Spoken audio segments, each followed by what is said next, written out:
Next topic capital gain में जो हम स्टडी कर रहे हैं वो है kinds of capital assets.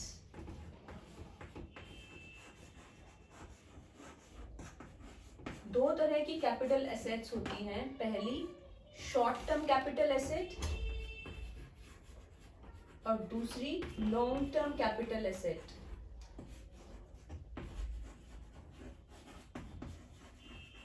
Short term capital asset means which is held by assessee for not more than 36 months, 3 years से कम टाइम पीरियड के लिए अगर एक assessee ने कोई एसेट होल्ड की है, that will be termed as short term capital asset. Long term capital asset means held by an assessee for more than 36 months, मतलब 3 साल से ज्यादा अगर कोई assessee किसी एसेट को होल्ड करता है तो उसे हम लॉन्ग टर्म की कैटेगरी में रखते हैं। ये जो 36 मंथ्स का टाइम पीरियड है ये हम किस तरह से काउंट करते हैं? If an asset is held by an assessee immediately preceding the year of transfer, मतलब ट्रांसफर करने के इमीडिएटली प्रीवियस ईयर के 36 मंथ हम काउंट करते हैं और उसी के बेसिस पर हम किसी भी एसेट को शॉर्ट टर्म या लॉन्ग टर्म की कैटेगरी में रखते हैं फॉर इनकम टैक्स पर्पस। यानी कि अगर हमें टाइप्स ऑफ एसेट्स को डिफाइन करना है तो that will be based on time period, कि कितने टाइम पीरियड के लिए किसी assessee ने कोई एसेट अपने पास रखी है ट्रांसफर करने से पहले। ठीक है, ये तो बेसिक रूल है इनकम टैक्स में 36 मंथ्स या फिर 3 इयर्स। बट कुछ एसेट्स ऐसी हैं जो 3 इयर्स से पहले ही लॉन्ग टर्म की कैटेगरी में चली जाती हैं। तो इट्स बेटर कि हम एक टेबल फॉर्म में इसे समझ लें कि कौन सी एसेट कितने टाइम पीरियड के लिए शॉर्ट टर्म की कैटेगरी में आती है और कौन सी एसेट कितने टाइम पीरियड के बाद लॉन्ग टर्म की कैटेगरी में चली जाती है। मींस हमें ये समझना है कि टाइप ऑफ एसेट्स के अकॉर्डिंग कौन सी एसेट कितने टाइम पीरियड के बाद शॉर्ट टर्म में चली जाती है और कितने टाइम पीरियड के बाद वो लॉन्ग टर्म में चली जाती है। तो पहले हम बात करते हैं इक्विटी शेयर्स की। इक्विटी शेयर्स अगर किसी कंपनी के किसी भी assessee के पास है और assessee ने उसे 1 ईयर या फिर 12 मंथ्स टाइम पीरियड तक रखा है अपने पास तो उसे हम शॉर्ट टर्म की कैटेगरी में रखते हैं। अगर यही मोर देन 1 ईयर या फिर 12 मंथ्स के लिए वो अपने पास रखता है इन शेयर्स को तो that will be termed as long term capital asset. तो इक्विटी शेयर्स जो हैं वो 1 साल से ज्यादा अपने पास रखते ही वो लॉन्ग टर्म एसेट बन जाते हैं। ऐसे ही होता है इक्विटी इन म्यूचुअल फंड्स। कई बार एक इन्वेस्टर डायरेक्टली इक्विटी शेयर्स में इन्वेस्ट ना करके म्यूचुअल फंड्स के थ्रू इन्वेस्टमेंट करता है तो उस केस में भी हम सेम ट्रीट करते हैं। 1 ईयर या 12 मंथ्स तक वो शॉर्ट टर्म रहती है एसेट और मोर देन 1 ईयर के लिए बाद वो लॉन्ग टर्म में काउंट होती है। नेक्स्ट टाइप ऑफ एसेट आता है immovable property. Immovable property here means like land and building. ठीक है, तो अगर कोई इमूवेबल प्रॉपर्टी है तो वो 2 इयर्स या फिर 24 मंथ्स तक की कैटेगरी में तो वो शॉर्ट टर्म की कैटेगरी में रखी जाती है और अगर 2 साल से ज्यादा कोई assessee इसे होल्ड करता है तो वो लॉन्ग टर्म की कैटेगरी में रखी जाती है। ठीक है, उसके अलावा आते हैं अनलिस्टेड शेयर्स। अनलिस्टेड शेयर्स कौन से होते हैं? देखो, कुछ कंपनीज तो किसी ना किसी स्टॉक एक्सचेंज पे लिस्टेड होती हैं, जैसे बॉम्बे स्टॉक एक्सचेंज या फिर नेशनल स्टॉक एक्सचेंज या किसी और एक्सचेंज पे अगर वो कंपनी लिस्टेड है तो वो लिस्टेड शेयर्स में आती है। लेकिन कुछ कंपनीज लिस्टेड नहीं होती हैं, उन्हें अगर हम उन कंपनीज के शेयर्स खरीदते हैं तो उन्हें हम बोलते हैं अनलिस्टेड शेयर्स। ठीक है, अनलिस्टेड शेयर्स के केस में भी 2 इयर्स की टाइम पीरियड के अकॉर्डिंग हम इसे शॉर्ट टर्म या लॉन्ग टर्म की कैटेगरी में रखते हैं। तो दैट मीन्स अगर कोई अनलिस्टेड कंपनी के शेयर्स किसी assessee ने खरीदे तो 2 ईयर्स के टाइम पीरियड के बेसिस पर हम उसे शॉर्ट टर्म या लॉन्ग टर्म की कैटेगरी में रखते हैं। उसके अलावा आती है मूवेबल प्रॉपर्टी। मूवेबल प्रॉपर्टी मतलब जिसे एक जगह से दूसरी जगह पे आराम से ले जाया जा सकता है, जैसे गोल्ड। ठीक है, उस केस में हम 3 इयर्स के बेसिस पर उसे शॉर्ट टर्म या फिर लॉन्ग टर्म की कैटेगरी में रखते हैं। तो मूवेबल प्रॉपर्टी जो है वो 3 इयर्स के, मोर देन 3 इयर्स के लिए होगी अगर, तो वो लॉन्ग टर्म में जाएगी, और अगर लेस देन 36 मंथ्स के लिए है तो शॉर्ट टर्म की कैटेगरी में। ऐसे ही डेट ओरिएंटेड म्यूचुअल फंड्स होते हैं, जैसे हमने इक्विटी ओरिएंटेड म्यूचुअल फंड्स अभी डिस्कस किए, बिल्कुल वैसे ही जब हम डेट्स में पैसे लगाते हैं तो वहां पर जो है टाइम पीरियड 3 इयर्स के अकॉर्डिंग रखा जाता है कि अगर 3 इयर्स से लेस पीरियड के लिए है तो शॉर्ट टर्म, और अगर 3 साल से ज्यादा टाइम पीरियड के लिए हेल्ड की गई है वो डेट सिक्योरिटीज तो वो लॉन्ग टर्म की कैटेगरी में आएंगी। तो इस तरह से टाइम पीरियड के बेसिस पर हम किसी भी एसेट को शॉर्ट टर्म या लॉन्ग टर्म की कैटेगरी में रखते हैं। तो अगर इसे हमें लिखना हो तो ये शॉर्ट टर्म की एक्सेप्शंस हैं। वैसे तो शॉर्ट टर्म 36 मंथ के अकॉर्डिंग होता है, लेकिन कुछ एक एसेट्स के केस में ये 1 ईयर के टाइम पीरियड पे ही शॉर्ट टर्म कहा जाता है। ऐसे ही लॉन्ग टर्म वैसे तो मोर देन 36 मंथ्स के अकॉर्डिंगली होता है, लेकिन कुछ एसेट जैसे equity shares, immovable property, unlisted shares, ये अगर 2 साल से भी ज्यादा किसी एसएससी के पास होते हैं तो भी वो लॉन्ग टर्म की कैटेगरी में रखे जाते हैं। So this is how kinds of capital asset is differentiated on the basis of time period in income tax, right? Next topic जो हम डिस्कस कर रहे हैं वो है computation of capital gain. Now we are going to discuss about computation कि कैसे capital gain जो है इनकम टैक्स में कैलकुलेट किया जाता है। जैसे कैपिटल एसेट 2 टाइप की होती है, शॉर्ट टर्म और लॉन्ग टर्म, वैसे ही कैपिटल गेन भी 2 तरह का ही अराइज होता है। One is short term capital gain and another one is long term capital gain. ठीक है, तो पहले हम बात करते हैं शॉर्ट टर्म कैपिटल गेन की। Obviously short term capital gain वही होगा जो शॉर्ट टर्म कैपिटल एसेट्स को ट्रांसफर करने के केस में अराइज होता है। ठीक है, तो जब भी कोई एसेट ट्रांसफर की जाती है तो हमें कंसीडरेशन मिलता है ना। तो हम कंसीडरेशन रिसीव्ड से स्टार्ट करते हैं कि उस एसेट को ट्रांसफर करने पे जो भी कंसीडरेशन एसेसी को रिसीव हुआ होगा that will be used to calculate capital gain. ठीक है, अब इसमें से डिडक्ट क्या क्या करेंगे हम। फर्स्टली कॉस्ट ऑफ एक्विजिशन, उस एसेट को एक्वायर करने की जो कॉस्ट होगी उसे हम ऑब्वियसली माइनस करेंगे इतने की ये एसेट उस असेसी ने खरीदी। ठीक है, कभी कभी जो एसेट होती है उसे थोड़ी बेटर कंडीशन में रखने के लिए या उसे बेटर कंडीशन में लाने के लिए भी कॉस्ट इनकर की जाती है, तो कॉस्ट ऑफ इम्प्रूवमेंट भी हम यहाँ से माइनस करते हैं। ठीक है, उस एसेट को इम्प्रूव करने के लिए। उसके अलावा जब भी कोई एसेट सेल की जाती है तो कुछ सेलिंग एक्सपेंसेस होते हैं, expenditure incurred on the sale of asset, वो भी अलाउड होंगे।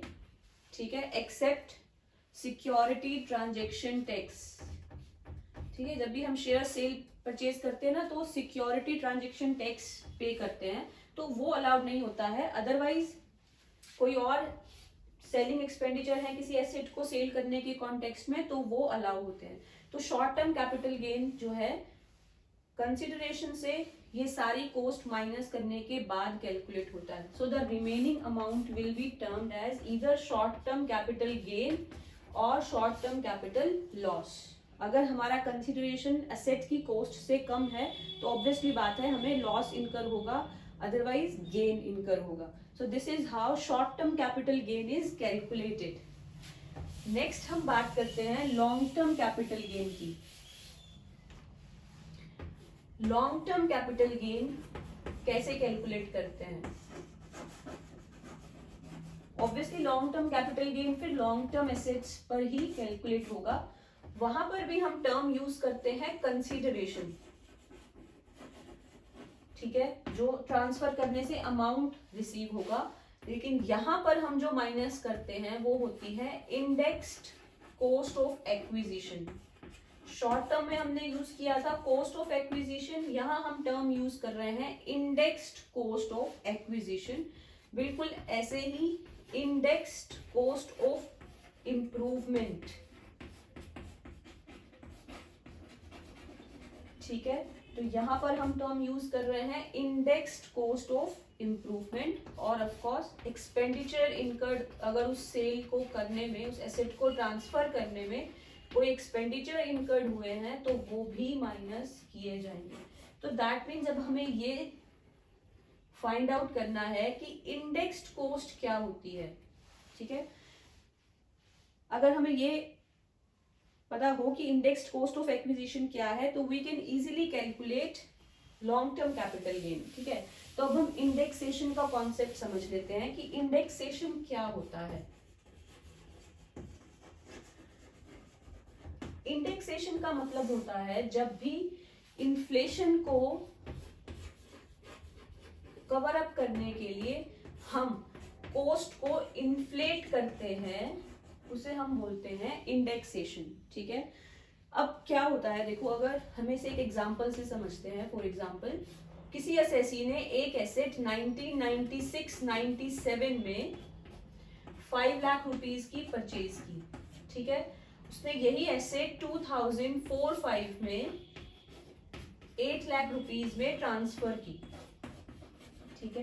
तो नॉर्मल टर्म्स में तो अगर हम कैपिटल गेन कैलकुलेट करें तो कंसिडरेशन हो गया 8 लाख रुपीस और कॉस्ट हो गई 5 लाख रुपीस, तो 3 लाख रुपीस का कैपिटल गेन अराइज हो रहा है इस सिचुएशन में।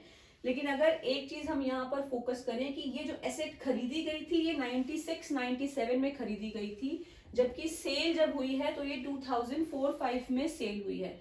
तो अगर ये एसेट इस साल में खरीदी जाती तो ऑब्वियसली ये 5 लाख से थोड़ी ज्यादा महंगी होती। तो असेसी को ये बेनिफिट दिया गया है कि वो अगर ये एसेट इस ईयर में खरीदता तो उसे कितनी कॉस्ट पे करनी पड़ती, वो यहाँ पर उसका बेनिफिट ले सकता है। हर साल जो है ईयरली बेसिस पर इन्फ्लेशन के डाटा जो है वो रिवील किए जाते हैं। जैसे अगर 1996 में इंडेक्सेशन के लिए एक जो इंडेक्स नंबर है वो दिया गया है 306, ठीक है। और इसी तरह से 2004-05 में ये दिया गया है, I think it is 305, and for 2004-05 it is 450, ये एक नंबर है, ठीक है। तो अब अगर हमें इस खरीदी हुई एसेट की इस ईयर में वैल्यू कैलकुलेट करनी है तो कैसे कैलकुलेट करेंगे? Indexed value of this property. तो हमने जब 5 लाख की ये प्रॉपर्टी खरीदी थी इन 1996-97, तो फिर इंडेक्स रेट क्या था? 305, जबकि इन द ईयर 2004-05 अभी इंडेक्स का पार्ट कितना है? 450 फॉर एग्जाम्पल, ठीक है। तो कितनी वैल्यू आएगी? हम अजम्पशन ले रहे हैं, फॉर एग्जाम्पल मान लो ये आ जाती है 6,30,000। तो यानी कि अगर एसएससी ये एसेट 2004-05 में परचेज करता तो उसे ये कॉस्ट कितनी इनकर करनी पड़ती? 630, राइट। तो अगर अब हम कंपेयर करें तो सिंपल टर्म्स में तो इसने 8 लाख रुपीस में ट्रांसफर किया और कॉस्ट थी 5 लाख रुपीस, तो 3 लाख रुपए का कैपिटल गेन आता है।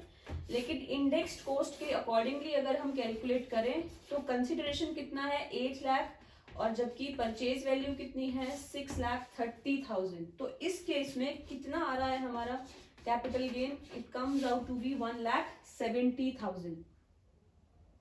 तो देखो यहाँ पर टैक्स देना पड़ता 3 लाख रुपीस पर, और यहाँ पर टैक्स देना पड़ रहा है ओनली ऑन 1,70,000। तो जो टैक्स लायबिलिटी है एसएससी की वो रिड्यूस हो जाती है due to indexed value. I hope the concept is clear. Indexation, ठीक है, कि इन्फ्लेशन की वजह से जो कॉस्ट इंक्रीज हो गई होगी तो उसका बेनिफिट एसएससी को देने के लिए हम कैपिटल गेन को कैलकुलेट करने के लिए इंडेक्स्ड कॉस्ट वैल्यू को यूज करते हैं। तो अगर लॉन्ग टर्म कैपिटल गेन हमें कैलकुलेट करना है तो हम कैसे कैलकुलेट करते हैं? कंसीडरेशन जो हमें रिसीव हुआ होगा उसमें से हम क्या माइनस करेंगे, indexed cost of acquisition. I hope now you have the understanding कि इंडेक्स्ड कॉस्ट ऑफ एक्विजिशन क्या होती है. बिल्कुल ऐसे ही इंडेक्स्ड कॉस्ट ऑफ इम्प्रूवमेंट, अगर इम्प्रूवमेंट भी ऐसा हुआ हो कि हमने कुछ टाइम पीरियड पहले की थी तो उसकी भी हम इंडेक्स वैल्यू कैलकुलेट कर सकते हैं. उसके अलावा एक्सपेंडिचर इनकर्ड जो होंगे ट्रांसफर पे एसेट की, वो भी अलाउ होंगे. ठीक है, तो इस तरह से टैक्स लायबिलिटी को रिड्यूस किया जा सकता है असेसी की, अगर वो इंडेक्स्ड वैल्यू को यूज करता है टू कैलकुलेट कैपिटल गेन. ठीक है, लेकिन ये इंडेक्सेशन जो है ना, ये अलाउ नहीं होता है. कहां पर हम इंडेक्सेशन अलाउ नहीं करते हैं, ऐसी कौन सी एसेट्स हैं जिन पर इंडेक्सेशन अलाउड नहीं है. No indexation will be calculated on the type of asset equity shares. Equity shares के लिए हम कोई इंडेक्सेशन कैलकुलेट नहीं करते. ठीक है, उसी तरह से हम जो बॉन्ड्स हैं, ठीक है, बॉन्ड्स या डिवेंचर्स,